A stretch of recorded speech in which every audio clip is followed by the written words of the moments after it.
Assalamualaikum warahmatullahi wabarakatuh. Apa kabarnya anak-anak? Semoga kalian selalu dalam keadaan sehat dan selalu diberikan semangat untuk tetap mengikuti pembelajaran hari ini ya. Di sini Ibu akan menjelaskan materi mengenai animalia atau dunia hewan. Stay tune untuk pembahasan selanjutnya ya. Sebelum kita membahas mengenai materi animalia, di sini Ibu akan menyampaikan terlebih dahulu mengenai tujuan pembelajaran kita hari ini, yaitu peserta didik dapat mengidentifikasi ciri-ciri umum kingdom animalia. Peserta didik dapat mengklasifikasikan kingdom animalia berdasarkan simetri tubuh dan lapisan penyusun tubuhnya serta reproduksinya. Peserta didik dapat mengidentifikasi ciri-ciri porifera. Peserta didik dapat mengklasifikasikan filum porifera. Peserta didik dapat menjelaskan peranan porifera dalam kehidupan manusia. Peserta didik dapat mengidentifikasi ciri-ciri coelenterata atau cnidaria. Peserta didik dapat menjelaskan peranan coelenterata atau cnidaria dalam kehidupan manusia. Dan yang terakhir, peserta didik dapat menyajikan data hasil studi literatur terkait siklus hidup Obelia sp dan Aurelia sp. Di sini Ibu akan menjelaskan mengenai ciri-ciri animalia. Yang pertama, semua organisme yang termasuk ke dalam kingdom animalia merupakan organisme eukariotik, yang artinya sudah memiliki membran inti sel. Yang kedua, organisme yang termasuk ke dalam kingdom animalia merupakan multiseluler, yang artinya sudah memiliki sel yang banyak atau sudah kompleks ya. Yang ketiga, animalia tidak mempunyai dinding sel. Nah, hal inilah yang menjadi pembeda utama antara animalia dengan tumbuhan atau plantae. Kemudian, animalia dapat bergerak aktif karena memiliki alat gerak seperti kaki, ekor, kemudian sirip, dan yang lainnya untuk berjalan atau untuk menghindari musuh. Tidak berklorofil sehingga bersifat heterotrof, artinya tidak dapat membuat makanannya sendiri. Jadi bergantung kepada hal-hal yang lain seperti kambing yang harus makan rumput atau sapi yang harus makan rumput dan lain sebagainya. Kemudian habitatnya di darat dan akuatik.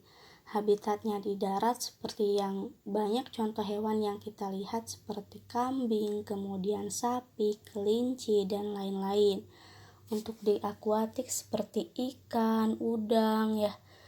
Nah, untuk reproduksinya bisa secara seksual dan aseksual. Untuk seksual dikenal dengan fertilisasi, dan untuk aseksualnya yaitu ada fragmentasi dan tunas. Kemudian yang terakhir, kingdom ini mempunyai keanekaragaman paling tinggi karena keanekaragaman hewan di Indonesia ini sudah tentu yang paling banyak ya. Pembahasan selanjutnya yaitu klasifikasi kingdom animalia. Di sini Ibu akan membahas klasifikasi kingdom animalia berdasarkan simetri tubuh dan lapisan penyusun tubuhnya. Nah, seperti inilah gambaran untuk pembahasan klasifikasi animalia. Yang pertama, kingdom sudah jelas, animalia multiseluler yang sudah dijelaskan di slide sebelumnya, yang artinya memiliki sel banyak atau sudah kompleks. Untuk level of organization yaitu ada tingkat sel atau level sel dan sudah pada tingkat sistem organ. Untuk level sel itu tidak memiliki simetri tubuh atau yang dikenal dengan asimetri. Untuk lapisan penyusun tubuhnya atau body cavity or xylem itu tidak memiliki lapisan penyusun tubuh. Contohnya yaitu ada filum porifera. Untuk tingkat sistem organ itu dibagi menjadi dua simetri utama, yaitu ada radial dan bilateral. Untuk simetri radial itu tidak memiliki lapisan penyusun tubuh. Contohnya ada Colelenterata atau Cnidaria dan Stenopora.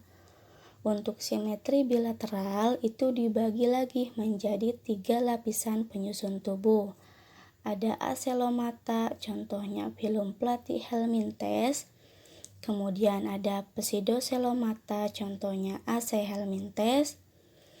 Dan yang terakhir ada Celomata, contohnya ada Annelida, Arthropoda, Mollusca, Echinodermata, Hemichordata, dan Chordata.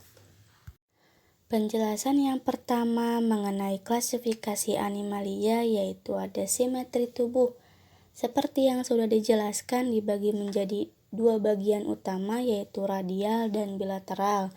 Biasanya untuk di buku-buku referensi yang lain asimetri terkadang tidak dicantumkan karena memang ini artinya tidak memiliki simetri tubuh. Yang pertama ada simetri radial. Simetri radial ini menggambarkan bahwa hewan mempunyai bagian tubuh yang tersusun melingkar. Apabila diambil garis yang melewati mulut, akan menghasilkan bagian-bagian yang sama. Dan untuk simetri radial ini hanya memiliki bagian tubuh dorsal atas dan ventral atau bawah. Contohnya hidra. Nah, untuk gambarannya bisa kalian lihat pada gambar di samping yang sudah Ibu sertakan ya. Untuk simetri bilateral itu menggambarkan hewan yang bagian tubuhnya tersusun bersebelahan dengan bagian yang lain. Dan apabila diambil garis memotong yang melewati mulut dan anus, akan menghasilkan bagian yang sama di antara sisi kiri dan sisi kanannya. Hewan dengan simetri bilateral ini memiliki sisi atas yang dikenal dengan dorsal, sisi bawah ventral, sisi kepala anterior, sisi ekor atau posterior, dan sisi samping atau lateral. Contohnya manusia dan udang. Nah, untuk asimetri itu tidak memiliki simetri tubuh, contohnya spons laut yang termasuk ke dalam filum Porifera. Selanjutnya ada lapisan penyusun tubuhnya. Berdasarkan lapisan penyusun tubuhnya, Animalia atau hewan ini dibagi menjadi dua, yaitu ada yang namanya hewan diploblastik dan hewan tripoblastik. Untuk hewan diploblastik ini memiliki dua lapisan sel pembentuk tubuh, yaitu ada ektoderma atau lapisan luar dan endoderma atau lapisan dalam. Yang kedua ada hewan tripoblastik. Hewan ini memiliki 3 lapisan sel pembentuk tubuh. Ingat ya acuannya tri, yaitu berarti ada 3 lapisan penyusun tubuh. Apa saja sih Bu? Yaitu ada ektoderma, lapisan luar, mesoderma, lapisan tengah, dan endoderma, lapisan dalam.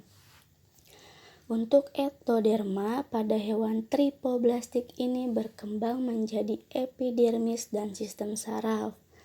Untuk mesoderma berkembang menjadi jaringan otot dan jaringan lainnya. Dan untuk endoderma itu berkembang menjadi usus dan kelenjar pencernaan. Lalu, apa sih Bu yang membedakan antara diploblastik dan tripoblastik ini? Oke, kalian bisa lihat pada gambar yang sudah Ibu sertakan di sana ya. Nah, pada bagian hewan diploblastik itu hanya memiliki 2 lapisan, yaitu lapisan luar atau ektoderma dan endoderma, sedangkan di bagian tripoblastik itu ada yang namanya mesoderma atau lapisan dalam. Nah, lapisan mesoderma inilah yang menjadi perbedaan utama antara hewan diploblastik dan hewan tripoblastik.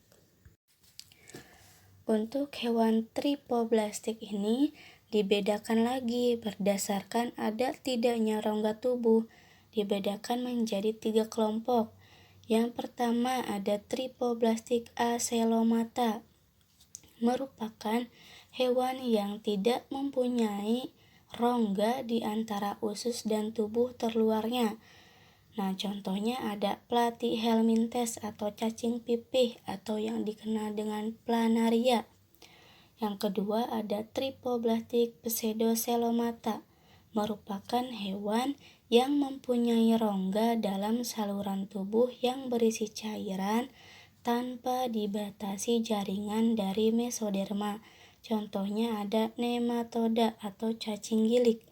Yang ketiga ada Triploblastic celomata, memiliki rongga tubuh yang berisi cairan dan mempunyai batas yang berasal dari jaringan mesoderma.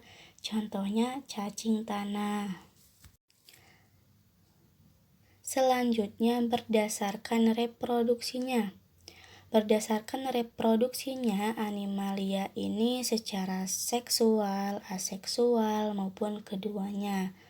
Untuk reproduksi secara aseksual, yaitu reproduksi yang terjadi secara pembelahan, pertunasan, dan regenerasi. Contohnya pada siklus hidup Obelia dan Aurelia sp. Nah, untuk reproduksi secara seksual yaitu reproduksi yang terjadi dengan peleburan antara gamet jantan dan gamet betina sehingga terjadi yang namanya fertilisasi dan menghasilkan individu baru. Contohnya pada gambar katak. Klasifikasi animalia berdasarkan ada tidaknya tulang belakang dibagi menjadi dua klasifikasi, yaitu ada vertebrata dan invertebrata. Contoh vertebrata yaitu ada harimau, ada gajah. Kemudian untuk contoh invertebratanya ada kupu-kupu, ada semut. Dari dua klasifikasi utama yaitu vertebrata dan invertebrata, di sini Ibu akan menjelaskan mengenai invertebrata terlebih dahulu, yaitu berdasarkan ciri-ciri dan klasifikasinya. Pembahasan kita selanjutnya yaitu mengenai invertebrata. Apa sih itu invertebrata? Invertebrata dalam bahasa Latin yang artinya tanpa, vertebrata yang artinya tulang belakang. Jadi invertebrata ini dapat diartikan sebagai hewan yang tidak memiliki tulang belakang. Nah, untuk klasifikasi invertebrata ini dibagi menjadi 8 filum. Ada Arthropoda, Echinodermata, Mollusca, Cnidaria, Annelida, Porifera, Platyhelminthes, dan Nematoda. Jumlah spesies invertebrata. Jumlah spesies ini meliputi 95% dari seluruh hewan yang diketahui hidup di bumi. Wah, banyak juga ya ternyata jumlah spesies invertebrata. Tentu saja, karena hal ini didukung dengan klasifikasi tadi. Klasifikasinya saja mencakup 8 filum utama. Belum lagi dari satu filum itu terbagi menjadi beberapa kelas. Jadi, sudah pasti spesies invertebrata ini memiliki persentase yang sangat tinggi. Selanjutnya kita masuk ke dalam klasifikasi dari invertebrata. Yang pertama Ibu akan membahas mengenai filum Porifera. Porifera ini dalam bahasa Latin dibagi menjadi dua, ada porus yaitu pori, ver yang artinya membawa. Jadi Porifera ini dapat diartikan sebagai hewan invertebrata yang tidak memiliki jaringan sejati atau parazoa, tanpa organ dan jaringan yang terspesialisasi serta tubuhnya yang memiliki banyak pori dan merupakan anggota animalia yang sederhana atau primitif. Untuk ciri-cirinya yaitu hidupnya di air tawar, kemudian asimetris seperti yang tadi disebutkan, tidak memiliki simetri tubuh, termasuk hewan dipoblastik yang hanya memiliki dua lapisan, ada ektoderma dan endoderma. Hidupnya sesil atau melekat di suatu substrat, misalkan menempel di kapal-kapal atau menempel di substrat seperti karang, kemudian bersifat heterotrof, kemudian memiliki lubang atau pori-pori yang merupakan lubang masuknya air atau yang dikenal dengan ostilum.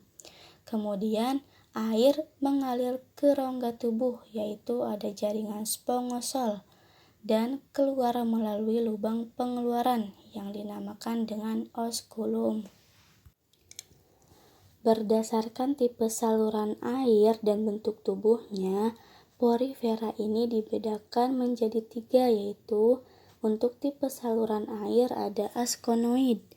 Askonoid ini merupakan bentuk yang paling sederhana, menyerupai vas bunga, dan saluran air pada sel porositnya berbentuk seperti tabung dan memanjang dari permukaan tubuh hingga ke bagian spongosol. Hewan spons tipe askonoid ini tidak ada yang berukuran besar. Hal itu dikarenakan getaran flagela tidak mampu untuk mendorong air dari spongosol untuk keluar melalui ostium. Contohnya ada di bagian bawah, yaitu ada leukoselenia. Saluran air yang kedua ada sikonoid. Sikonoid ini memiliki dinding tubuh yang melipat secara horizontal, sehingga potongan melintang tubuhnya tampak seperti jari-jari, tetapi bentuknya tetap simetri radial. Lipatan sebelah dalamnya membentuk sejumlah saluran berflagela. Nah, contohnya ada sikon ciliatum. Saluran air yang ketiga ada leukonoid. Leukonoid ini merupakan bentuk yang paling kompleks. Saluran berflagelanya melipat-lipat membentuk rongga kecil berflagela. Spongosolnya sudah menghilang, akan tetapi digantikan oleh saluran-saluran kecil menuju ke bagian osculum. Contohnya yaitu ada Euspongia. Nah, untuk bentuk tubuhnya juga dibagi menjadi 3, yaitu ada pinakosit atau pinakoderm atau lapisan luar yang berwarna kuning. Bisa dilihat ya, lapisan terluarnya itu ada yang berwarna kuning. Fungsi untuk pinakosit ini yaitu melindungi tubuh bagian dalam. Kemudian yang kedua ada mesohil atau mesoglea, lapisan tengah yang berwarna abu-abu ya, yang lapisannya paling banyak itu adalah mesoglea atau lapisan tengah.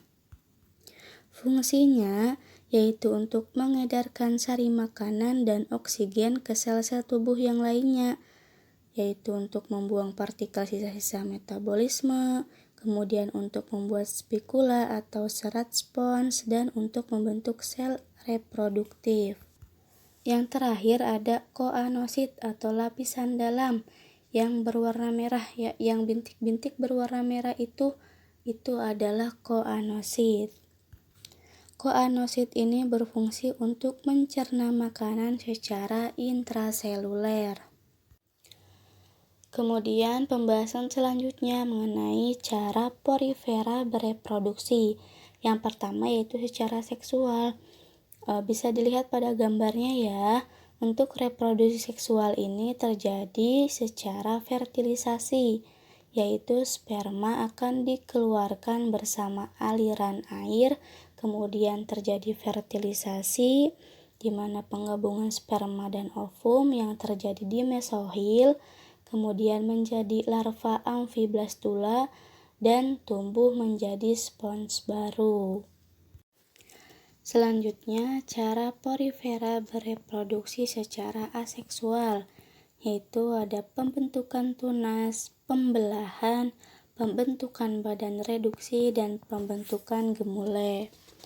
Pembentukan tunas ini merupakan metode di mana jumlah individu atau koloni dapat bertambah. Tunas ini merupakan hasil penonjolan dari pinakoderm untuk menerima banyak arkeosit yang terkumpul di dinding permukaan internalnya. tunas akan mematahkan diri pada bagian oskulum di ujung distal, kemudian menjadi individu dewasa yang tetap melekat pada induknya atau mencari substrat yang lain. Yang kedua, ada proses reproduksi secara pembelahan, di mana adanya pemisahan atau hipertofil, di mana bagian yang membelah atau memisah ini akan berkembang menjadi individu baru yang melekat pada induknya atau mencari substrat lain. Yang ketiga, ada pembentukan badan reduksi.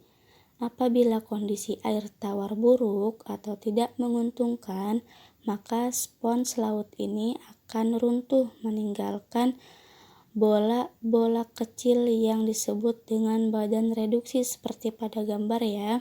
Kemudian apabila kondisi air tawarnya sudah baik, sudah menguntungkan, maka setiap badan reduksi tadi akan tumbuh dan berkembang menjadi spons yang baru. Yang ketiga, ada pembentukan gemule. Gemule ini merupakan sekumpulan arkeosit yang mengandung cadangan makanan dan dikelilingi oleh amebosit yang membentuk lapisan luar yang keras atau terkadang mengandung spikula. Pembentukan gemule ini juga terjadi ketika kondisi air tawar tidak menguntungkan, di mana gemule ini akan terbentuk dan tenggelam bersama air menjadi individu baru. Filum Porifera ini dibagi menjadi 4 kelas, ada Hexatinellida, Calcare, Demospongie, dan Sclerospongie. Untuk kelas Hexatinellida itu kerangkanya tersusun dari silika atau kaca dengan bentuk tubuh silindris, datar atau bertangkai, dan memiliki saluran air sikonoid. Contohnya ada Hyalonema yang gambarnya berwarna putih ya. Yang kedua ada kelas Calcare. Kerangkanya tersusun dari zat kapur atau kalsium karbonat. Permukaan tubuhnya berbulu dan memiliki tipe saluran air askonoid, sikonoid, dan leukoid. Contohnya Sikoanciliatum yang berwarna kuning. Kelas yang ketiga ada Demospongie. Kerangkanya tersusun dari serabut spongin. Tipe saluran airnya leukonid. Contohnya ada Oscarella yang berwarna orange. Dan kelas yang terakhir dari filum Porifera ada Sclerospongie. Kerangkanya tersusun dari kalsium karbonat yang terjalin dalam serat-serat spons sehingga seperti batu koral. Contohnya Keratoporella yang berwarna kuning. Apa saja peranan porifera?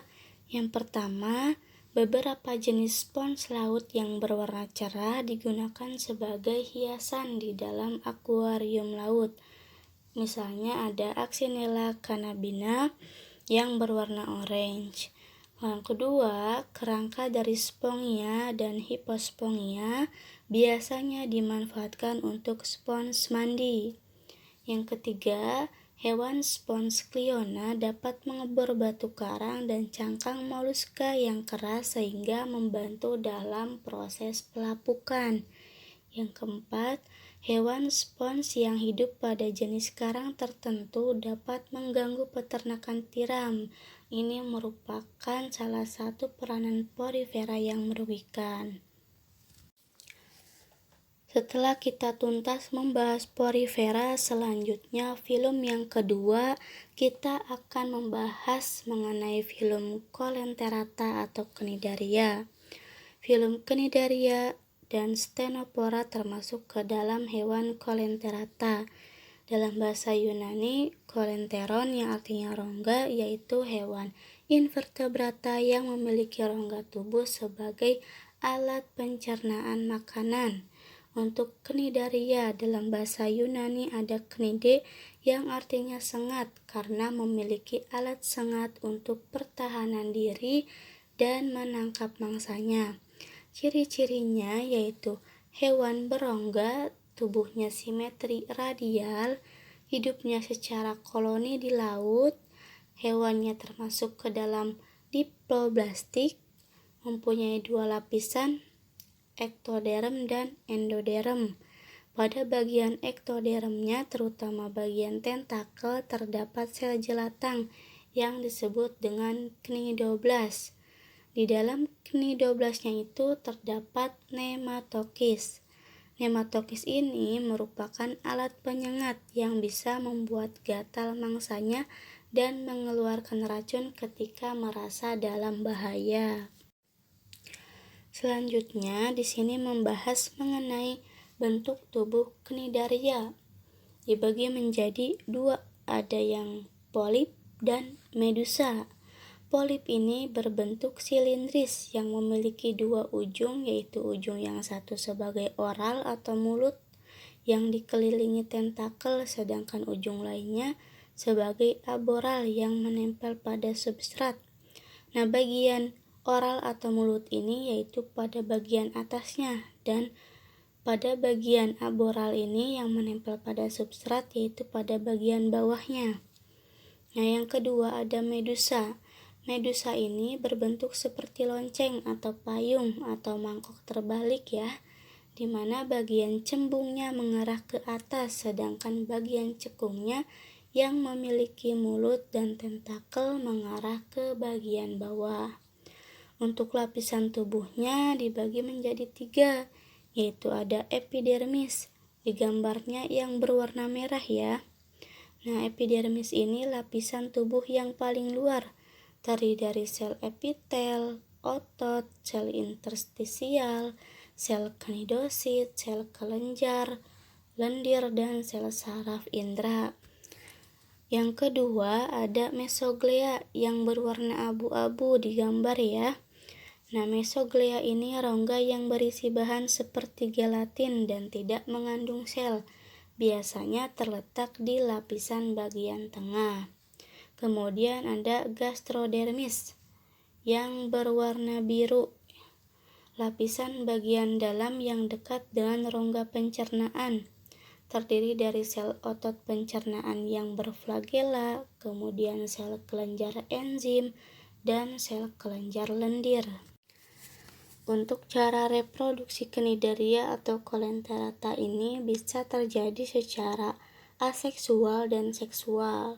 Nah, untuk reproduksi secara aseksualnya ini bisa dilihat pada siklus hidup Obelia sp yang sebagian besarnya dilakukan dengan bertunas atau buding ya. Untuk reproduksi aseksual ini biasanya terjadi pada bentuk polip yang di lingkar merah ya. Kemudian untuk reproduksi secara seksualnya itu terjadi pada bentuk medusa dewasa. Medusa yang dapat menghasilkan sperma dan sel telur, di mana reproduksi seksualnya itu terjadi proses fertilisasi. Biasanya terjadi pada siklus hidup Aurelia sp. Klasifikasi filum cnidaria ini dibagi menjadi 3 kelas, yaitu ada hydrozoa, scyphozoa, dan anthozoa. Untuk kelas hydrozoa ini hidupnya sebagai polip, medusa, atau keduanya. Untuk polip hidra hidupnya itu soliter dan biasanya itu lepas dari induknya. Sedangkan untuk polip Obelia sp itu hidupnya secara berkoloni atau yang dikenal dengan koloni hidroid dan menempel pada induknya. Memiliki 2 macam alat indera, yaitu ada oceli sebagai pengindera cahaya dan statosista sebagai alat keseimbangan. Contohnya yaitu ada Physalia, Obelia, dan Hydra. Yang kedua ada kelas Scyphozoa, merupakan ubur-ubur sejati. Medusanya merupakan bentuk dominan dalam siklus hidupnya. Fertilisasinya biasanya terjadi secara eksternal. Contohnya ada Periphylla, Chrysaora, Aurelia, Cyane, dan Rhizostoma. Untuk kelas yang ketiga dari filum cnidaria ada Anthozoa. Bentuknya itu biasanya mirip bunga, hidupnya bisa soliter, bisa berkoloni, kemudian tidak memiliki bentuk medusa. Contohnya itu ada Metridium dan Edwardsia, Acropona fungia, Astrangia, dan Antiphates. Nah, ini merupakan contoh-contoh spesies dari masing-masing kelas pada filum Cnidaria. Bisa dilihat contoh masing-masingnya ya. Peranan Colelenterata atau Cnidaria. Yang pertama, Cnidaria dari kelas Anthozoa merupakan pembentuk ekosistem terumbu karang yang menjadi habitat ikan dan air laut lainnya. Ekosistem terumbu karang dapat dijadikan sebagai objek wisata maritim dan berfungsi mencegah terjadinya erosi. Yang kedua, beberapa jenis ubur-ubur yang tidak beracun justru dapat dikonsumsi dan diperdagangkan sebagai ubur-ubur asin yang dikenal dengan kurage. Ubur-ubur asin atau kurage ini biasa dikenal di Jepang yang dimakan sebagai teman minum teh, atau bisa juga sebagai campuran asinan, salad, mie, acar, dan gulai. Yang ketiga, beberapa kerangka Cnidaria juga dijadikan sebagai hiasan akuarium. Di sini Ibu mengutip kata-kata dari Gregory Maguire, di mana beliau mengatakan animals are born who they are, accept it, and that's it that. They live with greater peace than people do. Di mana hewan ini dilahirkan apa adanya, mereka hanya bisa menerima dan hanya itu. Akan tetapi mereka hidup dengan kedamaian yang lebih besar dibandingkan dengan orang-orang atau manusia seperti kita. Untuk pembahasan materi animalia atau dunia hewan, Ibu cukupkan sampai di sini dulu. Untuk pembelajaran selanjutnya masih tetap animalia dan Ibu akan upload materi selanjutnya. Apabila kalian ada pertanyaan, do you have any question? Kalian bisa menanyakan pada kolom komentar. Sampai berjumpa kembali di pertemuan selanjutnya. Stay healthy and keep the health protocol, guys. Semoga video yang Ibu berikan bisa bermanfaat. Assalamualaikum warahmatullahi wabarakatuh.